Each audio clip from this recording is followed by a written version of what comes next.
Hello HSC ২৭ batch, তোমরা ইতোমধ্যেই তোমাদের এইচএসসি লাইফের পড়াশোনায় প্রবেশ করে গিয়েছো। তো তোমাদের মনে সচরাচর একটা প্রশ্ন ঘোরাঘুরি করে যে ভাইয়া এইচএসসির শুরু থেকে কিভাবে আমরা অ্যাডমিশনের জন্য প্রিপারেশন নিতে পারি অল্প অল্প করে, বিশেষ করে মেডিকেল অ্যাডমিশনের ক্ষেত্রে। তো যদি বায়োলজির ক্ষেত্রে বলি, তোমার মূল বইয়ের পাশাপাশি অর্থাৎ বুটানের ক্ষেত্রে আবুল হাসান স্যার এবং জুওলজির ক্ষেত্রে আজমল স্যারের বইয়ের পাশাপাশি তোমরা কোন জিনিসগুলা পড়তে পারো? তো প্রথম কাজ হচ্ছে তোমাদের কনসেপ্ট ক্লিয়ার করে এই মূল বইয়ের কথাগুলা খুব ভালোভাবে পড়া। এবং যদি তোমরা প্র্যাকটিসের ক্ষেত্রে বলো আর কি করতে পারি, তো সেক্ষেত্রে ফার্স্টে থাকবে হচ্ছে তোমাদের বিগত বছরের যে প্রশ্ন ব্যাংক আছে এটা তোমরা অবশ্যই সলভ করবা। যে টপিকটা পড়লা বা যে অধ্যায়টা পড়ে শেষ করলা ওইখান থেকে সলভ করতে পারো। দেন তোমরা মেডিট্রিক্স বা হচ্ছে প্র্যাকটিস বুক এই জিনিসগুলা থেকে অবশ্যই প্রশ্নগুলা দেখতে পারো যে কেমন ধরনের প্রশ্ন আসে।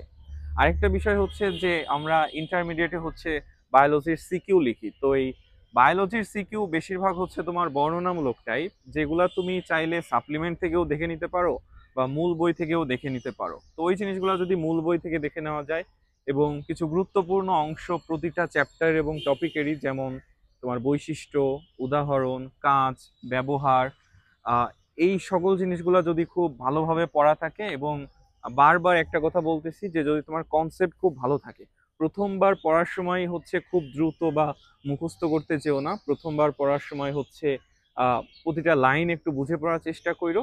তারপর হচ্ছে তোমার দাগানো লাইন বা গুরুত্বপূর্ণ অংশগুলো বারবার রিভাইজ দেওয়ার মাধ্যমে একটা ভালো প্রস্তুতি অবশ্যই আসবে।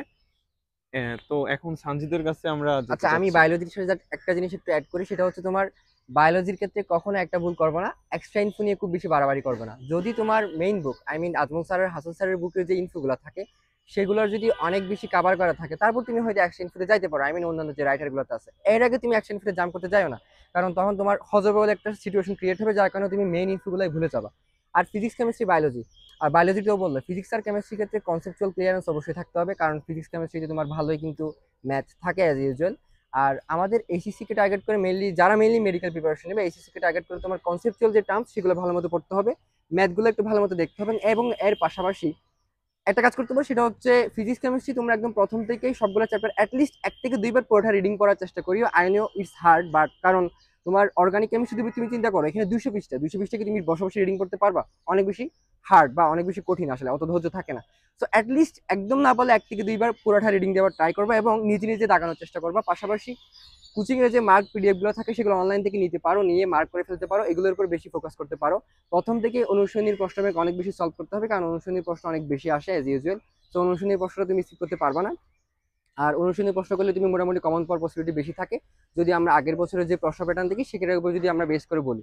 তো অনুশীলনী প্রশ্নের উপর অনেক বেশি তোমার ফোকাস দিতে হবে। পাশাপাশি কেমিস্ট্রি, ফিজিক্সে তোমার অনেক বেশি medical question, dental question repeat হয় অনেক বেশি, স্পেশালি ফিজিক্স। ফিজিক্স এমন হচ্ছে যে আগের বছরের প্রশ্ন দেখি তুমি মোটামুটি পরের বছর 10-12টা কমন পাবা, এরকম প্রশ্ন কমন আসে। তো তোমার medical question bank, dental question ব্যাংকে একটু বেশি ফোকাস দিতে হবে একদম প্রথম থেকেই। আর ফিজিক্সে তোমার কনসেপ্টুয়াল চান্স যেহেতু তোমার বিল্ড আপ করতে হবে, সো একটু মোটামুটি প্রথম থেকেই ইউনিক যে এমসিকিউ থাকে সেগুলো একটু ট্রাই করতে পারো। আর জিকে ইংলিশ, জিকে ইংলিশের ক্ষেত্রে জাস্ট আমি পার্সোনাল ওপিনিয়ন শেয়ার করবো, এটা আসলে একজন থেকে আরেকজনের ডিফার করতে পারে।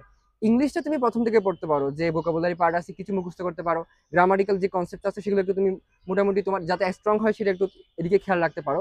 বাট জিকের ক্ষেত্রে আই ডোন্ট থিঙ্ক সো যে প্রথম থেকে তুমি জিকে পড়বা, জিকে শেষ করে ফেলতে হবে, not like that.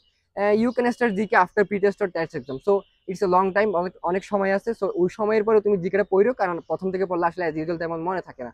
So that's it. আর এর বাইরে যদি তোমাদের কোনো কনফিউশন থাকে, আমরা আমরা যে মেডিকেল প্রিপারেশন প্রথম থেকে কিভাবে নেওয়া উচিত ওই টপিকের উপর, অবভিয়াসলি আমাদেরকে কমেন্টে জানাবা। আর যদি সম্ভব হয় অবশ্যই টেলিগ্রামে বা মেসেঞ্জারে রিপ্লাই দেওয়ার চেষ্টা করবো। সবাইকে গুড বাই।